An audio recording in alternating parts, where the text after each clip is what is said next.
Welcome to another edition of Grace Under Pressure. Today's a special episode because I am talking to two people from a great organization called Methods of Leaders. I'll tell you all about Janice Perkins and Jeremy Shabbat in just a moment.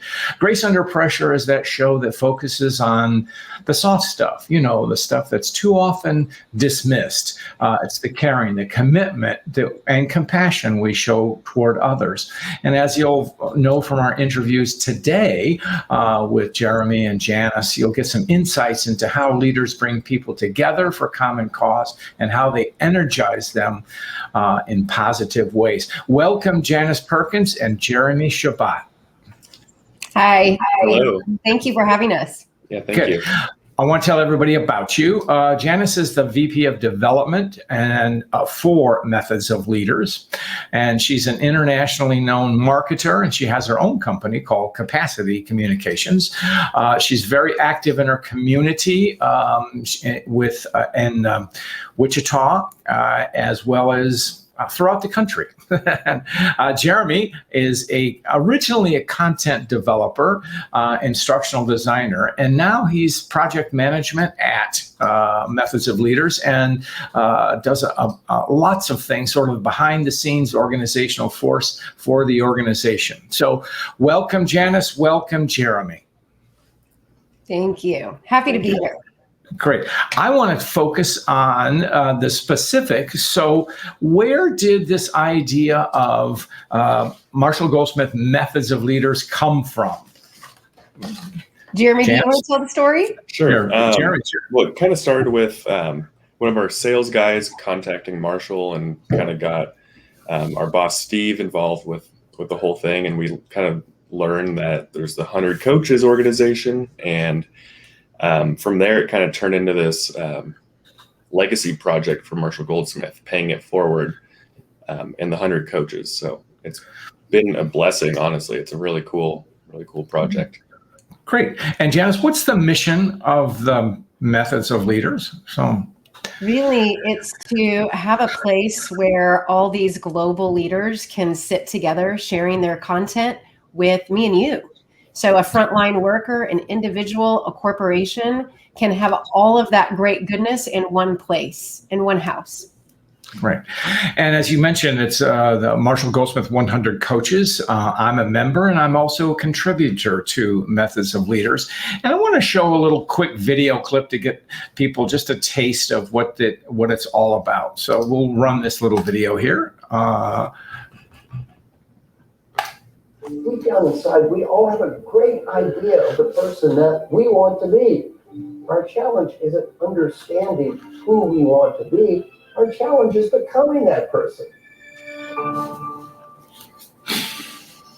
Methods are the curated frameworks, models, and concepts of the 100 Coaches, organized in unique courseware to help move you along in your path toward improvement. Methods creates and captures the collective knowledge, deep insights, and practical advice from many of the world's top CEOs, business authors, thinkers, professors, executive coaches, and entrepreneurs. On Methods, these are your mentors. You're going to learn from these people. They are your coaches. They're going to be available on demand when you need them. Well,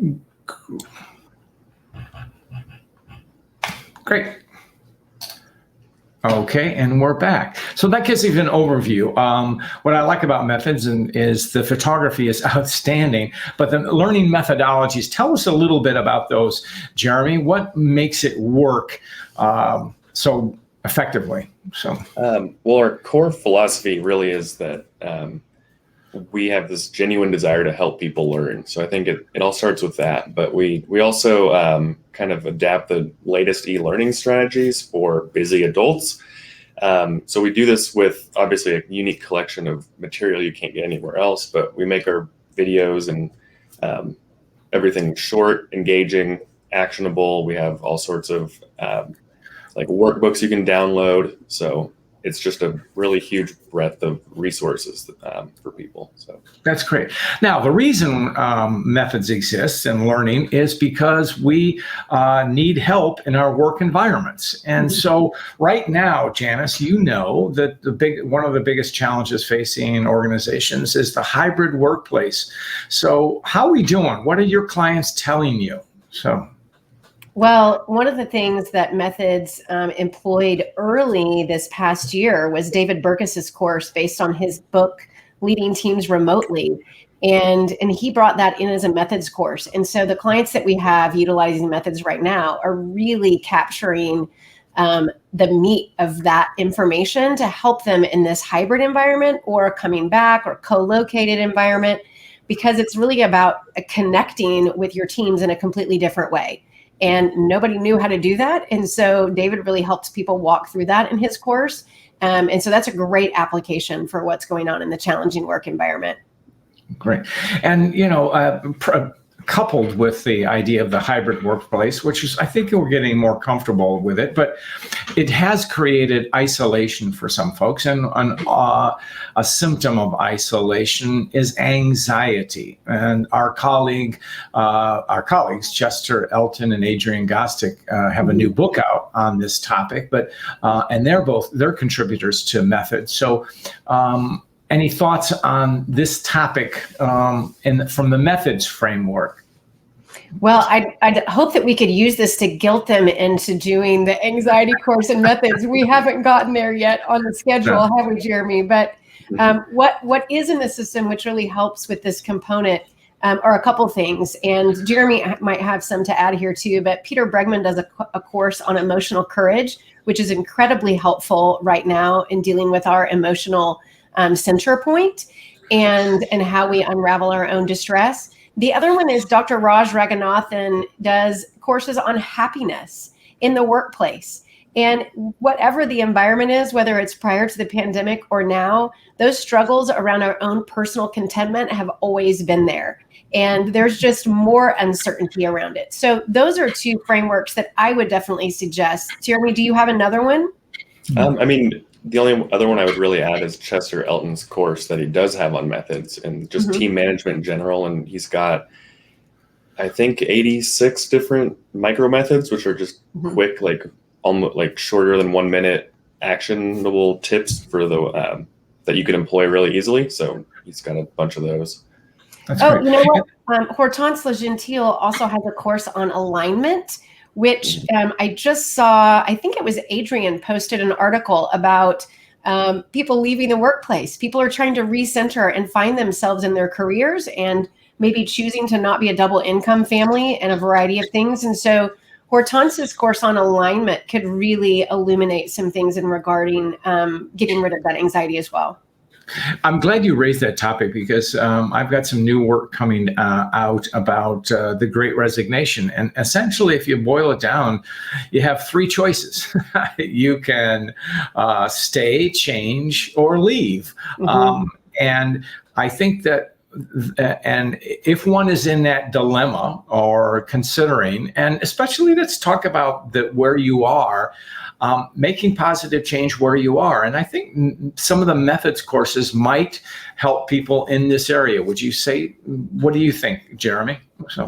Absolutely. Especially the new Marshall courses that we've got coming out that we just filmed actually based on Mojo is basically about that topic of how do you rediscover it and basically do what you want to do and find your passion again. So, yeah.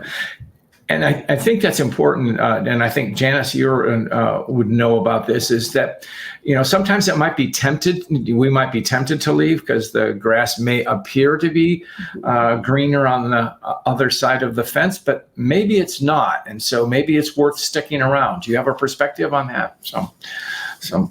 I think we have to do a personal evaluation. I think in emotional states that the pandemic has brought out in all of us, it's kind of like being squeezed in a vice. Not a great time to make a giant career decision without reflection and self-awareness for what the stress points are, what can be alleviated, And like Jeremy said, a kind of a recentering into my passion and my strengths and talents.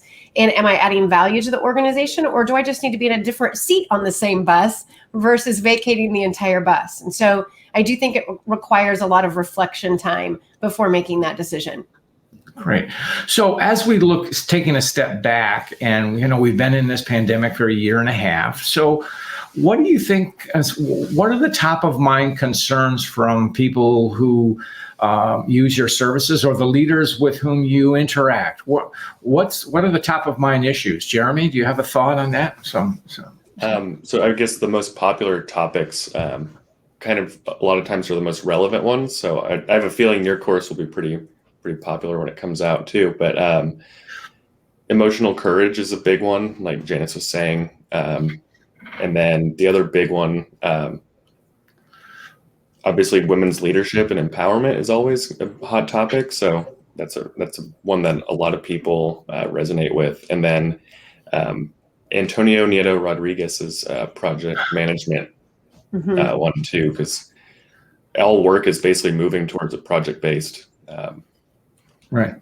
Antonio has such wonderful insights. And I think what makes it, first of all, he's such a charming presenter, but also his insights are actionable and understandable and accessible. And I'd say that basically that's the framework for the methods folks, is everything's pretty well understood. I mean, it's accessible, and you said bite size, and that's kind of what we're looking for right now, Jeremy. So what's the learning theory behind making things short like this? So, well, I think it's two things. It's one, attention spans have gotten shorter, and two, people have less time, and you don't want to sit down and watch an hour-long video and you're not going to retain anything. So if you make it short and bite-sized, it gives you the ability to retain it, because your attention span can focus on it, and you can do it multiple times, which is really what training is about. You're not going to watch a video once and actually be able to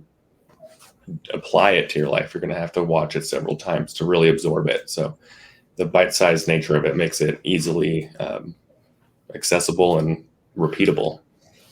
Well, it increases the retention. What you're saying, Jeremy, is that and I want to describe that bite size, John. The chapters of each of the courses are anywhere between 3 minutes and 6 minutes, 7 minutes long, so that you can get something actionable and usable and retain that, or watch that 6-minute section 3 times. And it's built to have this kind of workshop feel. So there are workbooks, like Jeremy said, reflection point, question and answer, self-directed pathways, so that I can choose my learning through that course and it becomes personal to me versus just something that someone's regurgitating to me. And that's what makes it really the retention increase so much. That's the value. Right. And Jeremy, talk about, because we've on the show before, I've talked to people about reflection, journaling, things like that. What's the learning component if I have my workbook and I make notes or reflections?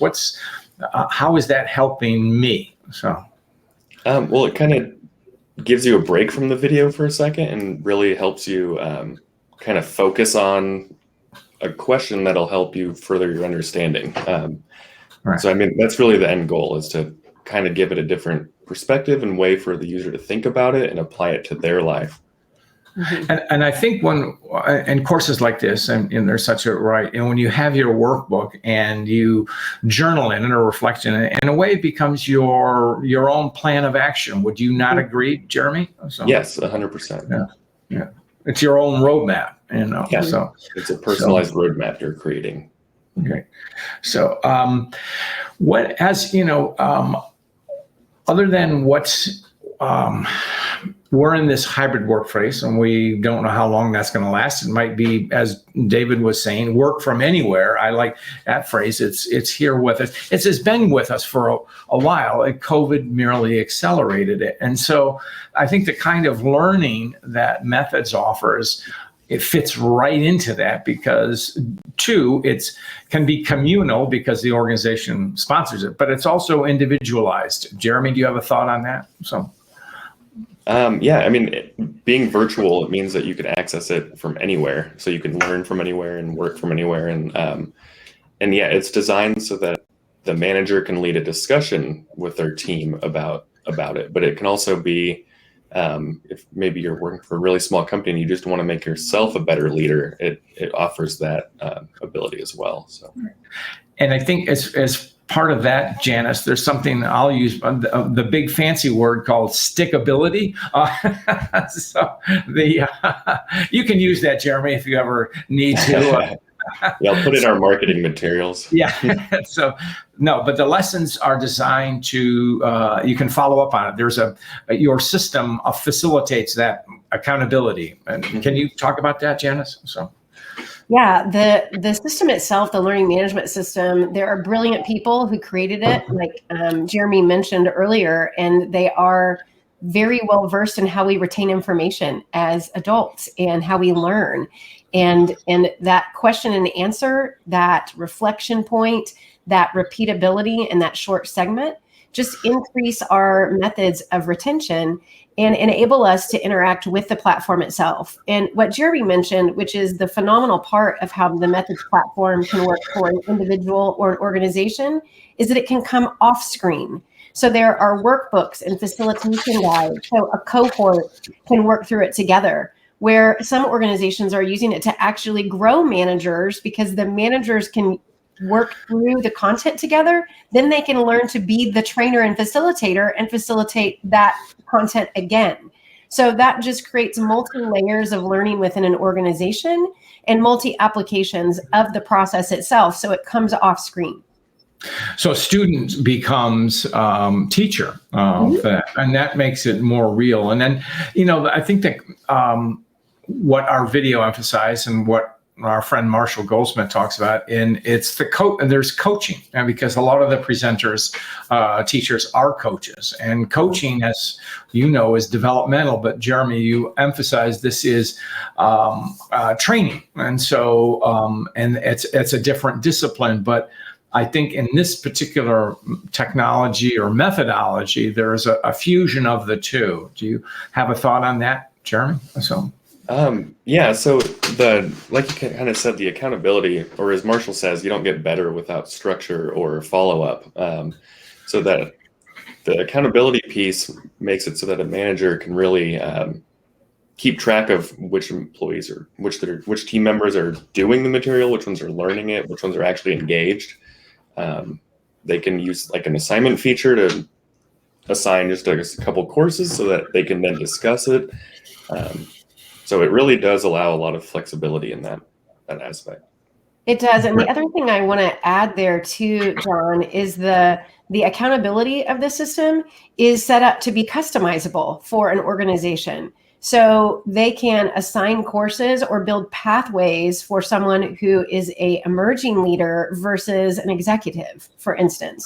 Or we can, and Jeremy has done a great job with a handful of our clients aligning their competencies of the organization with the competencies of methods, so that we can show which courses and which pathways are the best way to emphasize gaps or issues that they want to focus on that year as an organization. I think that's very important. And essentially, as we have a saying in coaching, at least in their beginning, is meet people where they are. And and if you're doing a level set in the sense of these programs are best for beginners in their career, and this one is for more experienced, then you offer a section that has the most impact and resonates with people. So that's critical. So, okay, Jeremy, I'm gonna put you on the spot here. So, all right. Where do you think this technology, this stuff is going? What are you seeing? So, well, if the trend continues, and unfortunately, COVID's not really going away, and even if it did, the people are wanting to work remotely too. So, e-learning is going to become a huge part of everyone's learning experience at work, and there's a whole bunch of different things, like work is becoming more project-based, and as that happens, we're going to need all these different topics from all the leaders like you that have the knowledge. So I don't think it's going away. I think it's going to become a more prevalent experience for people. I would agree.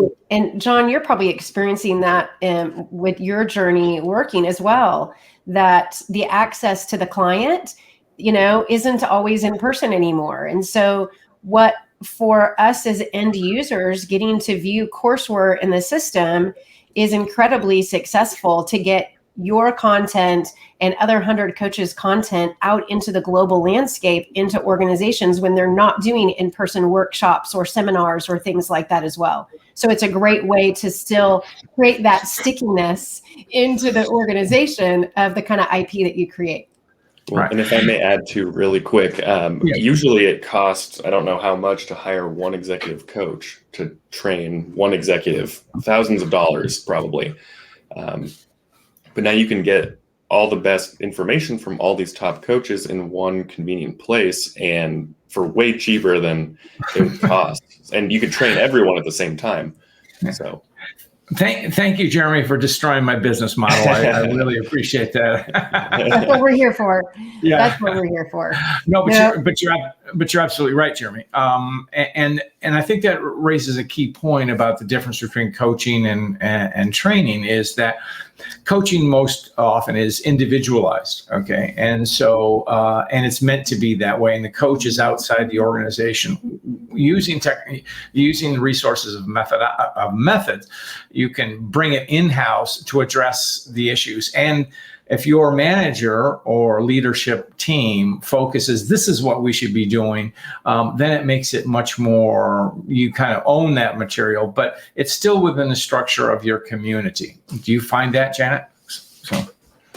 Absolutely. And what I was just thinking while you were talking is, the very reason the platform exists is for a corporation to execute different pathways, but especially our heart is for the frontline worker who doesn't get access to John Baldoni, right? They are the person that right now, let's be honest, they're the most under pressure, right? Their jobs are the most critical. They are the most pressurized at home and work.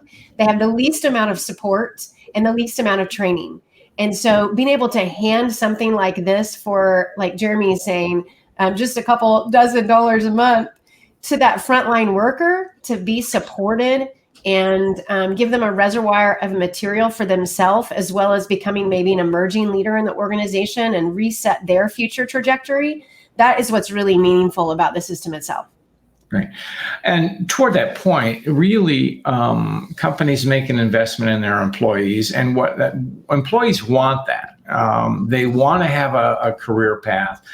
That's why we stick with an organization. And Jeremy, you probably know this better than I do, but especially your generation, I'm an old person, so I can say your generation, is looking for how can you help me develop? Do you see that, Jeremy? So. Yeah, and I think an important part of that is finding meaning in what we're doing. And we bring a unique perspective to the workplace too. So it's changed, it's different. But I agree with all that you're saying. We look for meaning in our work, and we want to be developed, and we want to feel. I think it was Chester Elton talked about how we are the generation that is seeking feedback the most often. We want to make sure we're improving. We have this desire to be better and keep getting better and growing and learning. And so. And I, the thing about this is some who may be skeptical at saying, well, do I really need this training or whatever? And can you live without it? Sure you can. But the thing is it's not about you. It's what do your employees want? And why do you want to provide this for your employees? Well, you want them engaged in the workforce, but more importantly, you want them as contributors. And if it's a two-way street, which gets back to a different form of accountability. Would you not say so, Janice? So, absolutely. And I think that it's that juxtaposition in organizations, John, between feeding employees technical training and giving them this adaptive learning leadership complexity that they also are craving as food. And we can't feed them the same just technical training, HR, compliance, all of those things are necessary in organizations, but it's not really the food that the new workforce is after. And that will really increase loyalty and longevity for a person in the organization when they feel like not only are they being fed something different, but they can even actually contribute to what is a competency for the organization this year and what should we be learning. That's a huge benefit to an employee belonging to that organization. Right. Not to mention retention decreases how much money you have to spend on hiring new employees and how much time you have to spend on that. And you unlock new potential from the people you do have. You innovate, you make everything better. So you raised a key point on retention is what we're facing now with this, what's called this trend toward the Great Resignation, which is really putting employers on the crosshairs. While we want individual employees to seek fulfillment, on the employer side, hey, if I have valuable employees, I want to keep them on board and I can't afford to lose them. So do clients come to you with these kinds of concerns, Janice? Yeah, absolutely. And most of the HR directors that we work with in our clients for Methods have those multiple challenges. One, they are desperately trying to keep up with the HR compliance issues in the workforce with COVID. So they are drained, but they're trying to create leadership development programs at the same time, and they can't pull it out of nowhere, right? Their wells are also empty. And so what we're handing them is content that they don't have to create, a system that already aligns and is customized for their organization, and a way to increase that retention and keep employees within an organization. Like Jeremy's saying, I don't have to go find a new employee somewhere else. If I can create emerging leadership development within the organization, then that makes the HR job easier. Right. That's good. Well, we are racing toward the end of our program, and I always ask our guests a story about grace. Do either of you have something you want to add, maybe from the methods side of grace or personal, or how would you toss that in there? So, Jeremy, do you want to go first? Or do you want me to? You got it. You go first. I was going to mention one of our Methods clients that I know really well, the executive team, and they were one of their competencies they wanted to focus on this year was DEI. And so they have been loving going through Sally Helgeson's course on women's leadership and increasing their diversity and equity on their team, and watching the males and females on that team hand each other grace in the scenarios we've been in through the pandemic because of that new understanding and that new lens of understanding that they have gotten through doing the Methods course has been really enjoyable for me. Great.